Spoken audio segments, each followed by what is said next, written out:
प्यारे भक्तों, आज हरियाली तीज व्रत में सुने गणेश भगवान की व्रत कथा। प्रेम से बोलिए गणेश जी महाराज की जय।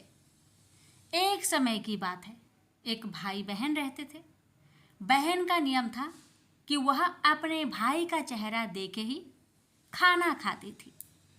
हर रोज वह सुबह उठती थी और जल्दी जल्दी सारा काम करके अपने भाई का मुंह देखने के लिए उसके घर जाती थी। एक दिन रास्ते में एक पीपल के नीचे गणेश जी की मूर्ति रखी थी। उसने भगवान के सामने हाथ जोड़कर कहा कि मेरे जैसा अमर सुहाग और मेरे जैसा अमर पिहर सबको दीजिए। यह कहकर वह आगे बढ़ जाती है। जंगल के झाड़ियों के कांटे उसके पैरों में चुभा करते जाते थे। एक दिन भाई के घर बहन पहुंची और भाई का मुख देखकर बैठ गई तो भाभी ने पूछा, पैरों में क्या हो गया है? यह सुनकर उसने भाभी को जवाब दिया कि रास्ते में जंगल के झाड़ियों के गिरे हुए कांटे पाँव में चुभ गए हैं। जब वह वापस अपने घर आ जाए तब भाभी ने अपने पति से कहा कि रास्ते को साफ करवा दो, आपकी बहन के पाँव में बहुत सारे कांटे चुभ गए हैं। भाई ने तब कुल्हाड़ी लेकर सारी झाड़ियों को काटकर रास्ता साफ कर दिया, जिससे गणेश जी का स्थान भी वहां से हट गया। यह देखकर भगवान गुस्सा हो गए और उसके भाई के प्राण हर लिए। लोग अंतिम संस्कार के लिए जब भाई को ले जा रहे थे तब उसकी भाभी रोते हुए लोगों से कही, थोड़ी देर रुक जाओ, उसकी बहन आने वाली है, वह अपने भाई का मुख देखे बिना नहीं रह सकती, उसका यह नियम है। तब लोगों ने कहा, आज तो देख लेगी पर कल कैसे देखेगी?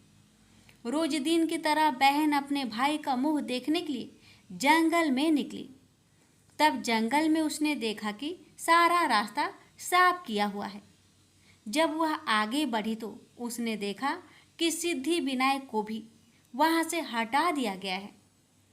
तब उसने जाने से पहले गणेश जी को एक अच्छे स्थान पर रखकर उन्हें स्थान दिया और हाथ जोड़कर बोली, भगवान मेरे जैसा अमर सुहाग और मेरे जैसा अमर पिहर सबको देना। और फिर बोलकर आगे निकल गई। भगवान तब सोचने लगे, अगर इसकी नहीं सुनी तो हमें कौन मानेगा, हमें कौन पूजेगा?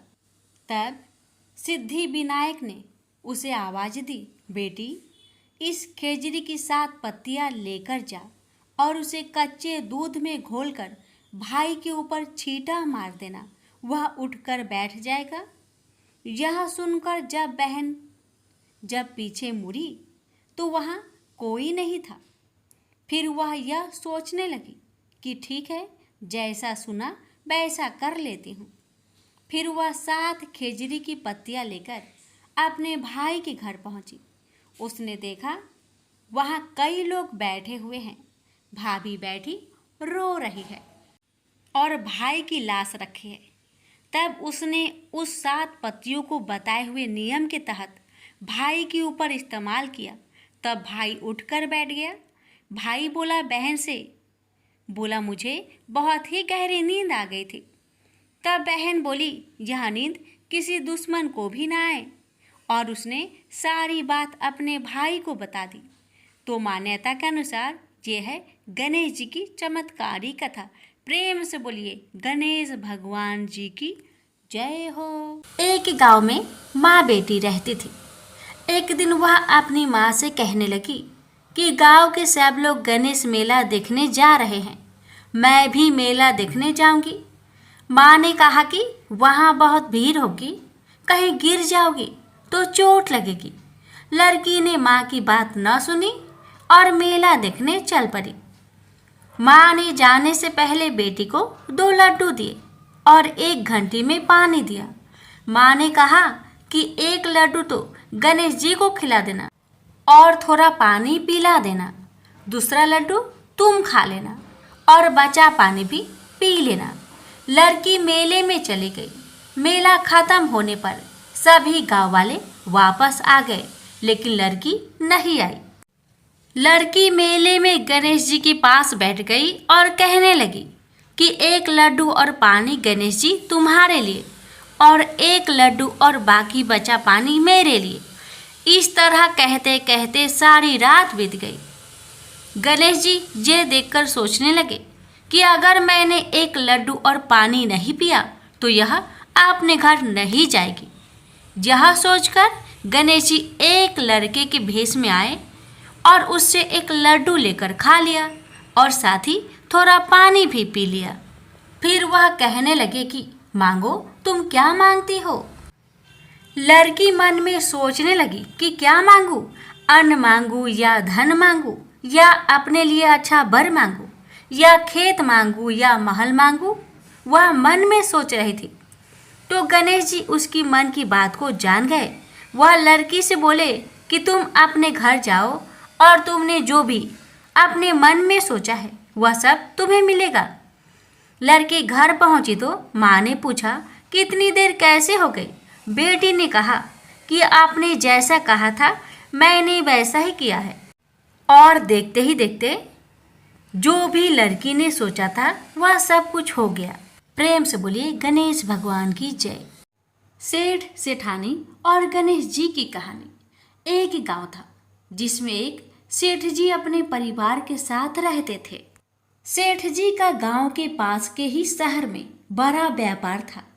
सेठ जी गणेश जी की पूजा श्रद्धा एवं विश्वास से करते थे, जिससे सेठ जी के घर में अन्न धन के भंडार सदैव ही भरे रहते थे। उनके जीवन में किसी भी प्रकार की कोई कमी नहीं थी। नित्य प्रतिदिन नियम अनुसार रोज वो नदी पर नहाने जाते और आकर गणेश जी का पूजन करते, उन्हें भोग लगाते और फिर स्वयं भोजन करते थे। यह बात सेठानी जी को अच्छी नहीं लगती थी। वो धार्मिक नहीं थी और ईश्वर में इतना विश्वास नहीं रखती थी।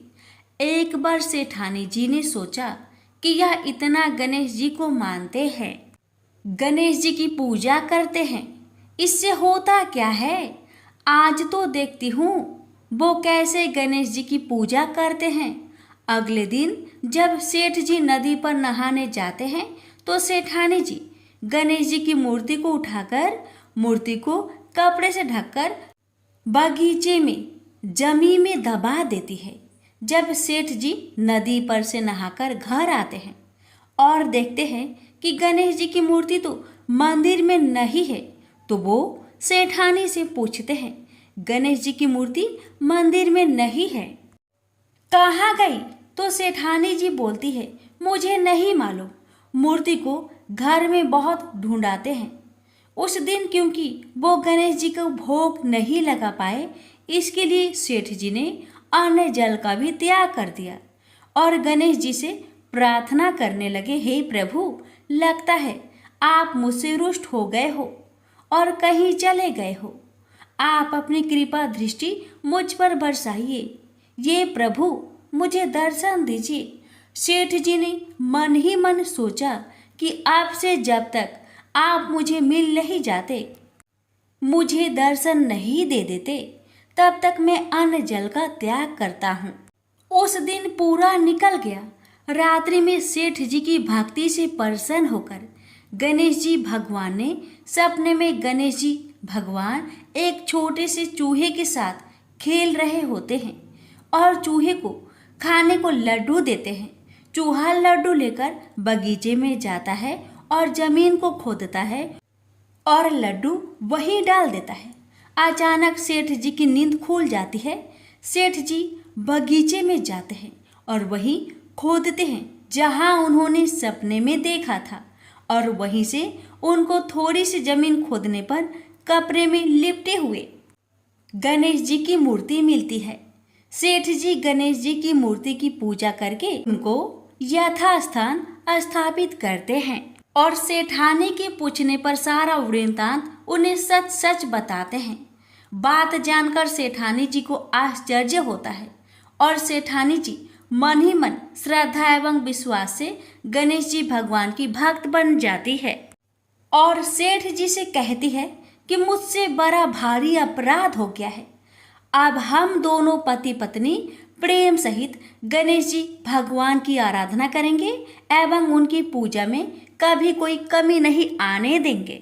यह सुनकर सेठ जी अत्यधिक प्रसन्न हो जाते हैं और दोनों पति पत्नी गणेश जी भगवान को धन्यवाद करते हैं। जय बोलो गणेश जी भगवान की जय हो, सदा ही जय हो प्रभु, अपनी अनुकंपा सेठ सेठानी के समान ही हम सभी पर बनाए रखना। कहानी सुनने वालों की सभी मनोकामनाएं पूर्ण करना। एक बार गणेश जी एक बहुत सुंदर गांव से गुजर रहे थे। इस गांव के खेत हरे भरे थे। सुबह का समय था। ठंडी पवन का आनंद लेते हुए गणेश जी मूषक पर सवार होकर चले जा रहे थे। इतने में वह एक खेत से गुजरे तो आनंदवश फसलों में हाथ फिरा दिया।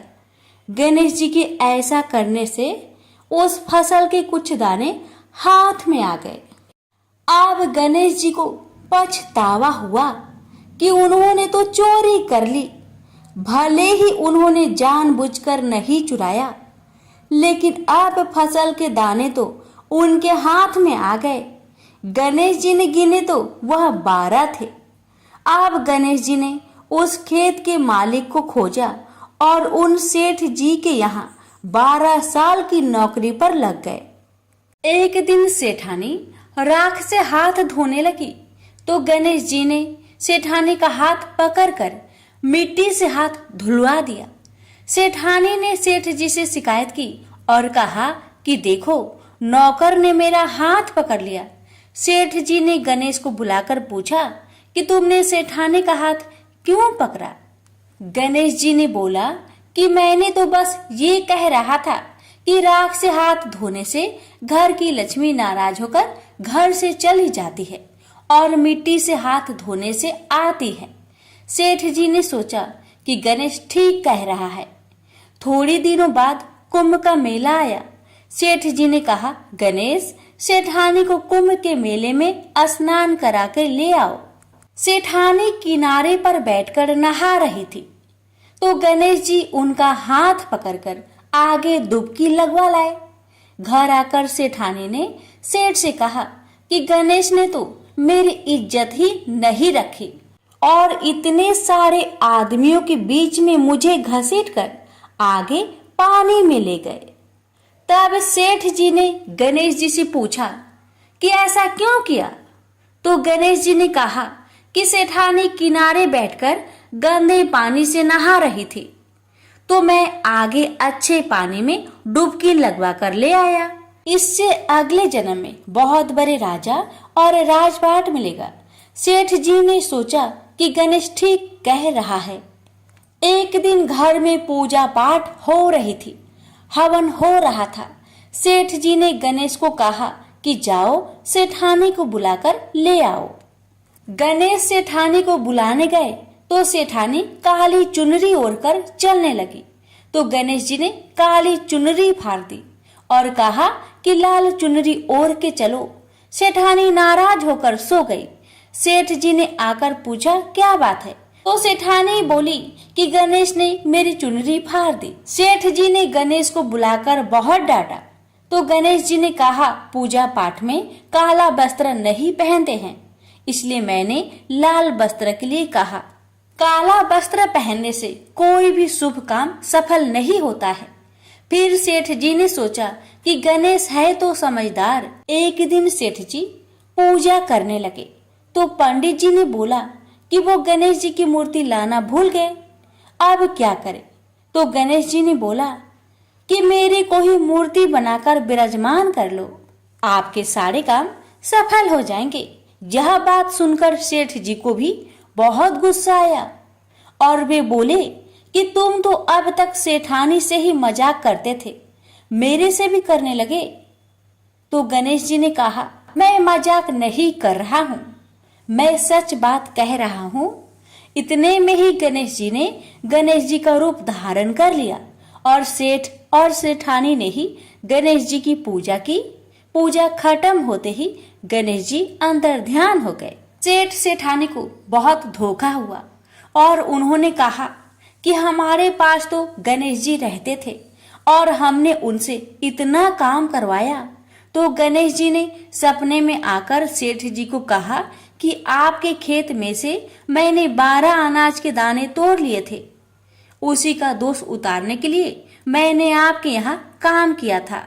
सेठ जी की करोड़ों की माया हो गई। हे गणेश जी महाराज, जैसा सेठानी को दिया वैसा सबको देना, कहते को सुनते को और सारे परिवार को दे देना। जय श्री गणेश जी। एक बार पथवारी माता पाल और विनायक जी में झगड़ा हो गया। सब वापस में स्वयं को बड़ा बताने लगे। इतने में एक ब्राह्मण का लड़का आया। पाल पथवारी गजानन जी ने उसे रोका और कहा, लड़के रुक जा और हमारा न्याय कर। लड़का बोला, मैं कल वापस आऊंगा तब न्याय करूंगा। घर आकर लड़के ने माँ से कहा, माँ मुझे कल पाल पथवारी माता विनायक जी का न्याय चुकाना है। तो माँ ने कहा, बेटा सबको बड़ा बता देना। दूसरे दिन लड़का वहां गया और बोला, पाल माता आप बड़ी हो, क्योंकि हर व्यक्ति आता है और स्नान ध्यान करके शुद्ध होकर जाता है और आप सबकी रक्षा करती हैं। हे पथवारी माता आप सबसे बड़ी हो, क्योंकि कितने भी तीर्थ धर्म ध्यान कर ले पर आपकी पूजा किए बिना उनका कार्य पूर्ण नहीं होता। आप जीवित को भी तारती हैं और मरने के बाद भी उद्धार करती है। पथवारी माता पथ की धारिणी, इसलिए आप बड़ी हो। अब विनायक जी से लड़का बोला, सबसे पहले शुभ काम में आपको ही मनाया जाता है।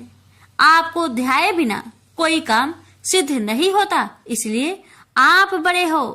पाल माता पथवारी माता विनायक जी भगवान लड़के की चतुराई से प्रसन्न हो गए और बोले, लड़के तुमने तो हम सबको बड़ा कर दिया।